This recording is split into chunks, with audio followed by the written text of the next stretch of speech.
হাত দিয়ে মাত্রাতে দেখতে দেন। এই যে হয়ে গেল ছানা। ছানা ছোট ছোট করে ছোট ছোট করে বানাইবে ছানা। ওই যে ছানা বানাইলো গোল করে, দেখেন এই যে ছোট ছোট ছানা বানাইলো।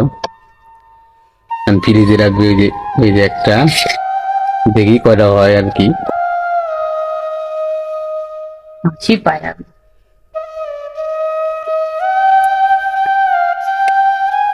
এই যে চিনি কম হয়েছে দেখে আবার আরেক চামচ দিল। এই যে আরেক চামচ 2 চামচ দিয়ে দিল, মিষ্টিটা যেন হয়।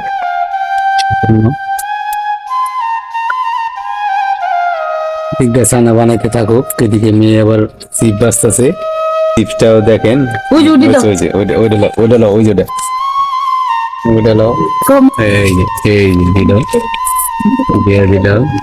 দিয়ে দিয়ে আবার অন্য ধরনের চিপ দেখেন ফুলে চানাচুরের মতো হয়ে গেল পুরে।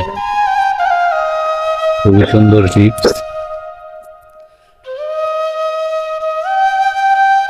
ভিতরে ম্যাগি মশলা দিলে আরো মজা লাগবে। পরে ম্যাগি মশলা দিব আমরা। হয়ে গেছে গা, ওটাইবে। এটা একটা বলে রাখতেছে আলাদা করে।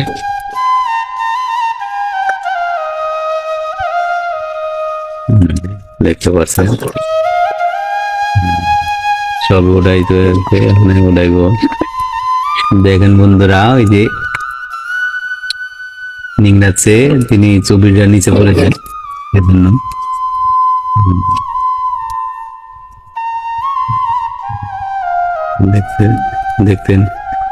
দেখতে থাকেন। এটা বাঁধা শেষ, তারপরে পরবর্তীতে আপনারা দেখতে পাবেন পরবর্তীতে আলুর চিপস বাঁধা হবে। দেখাবো আপনাদেরকে, দেখতে থাকেন।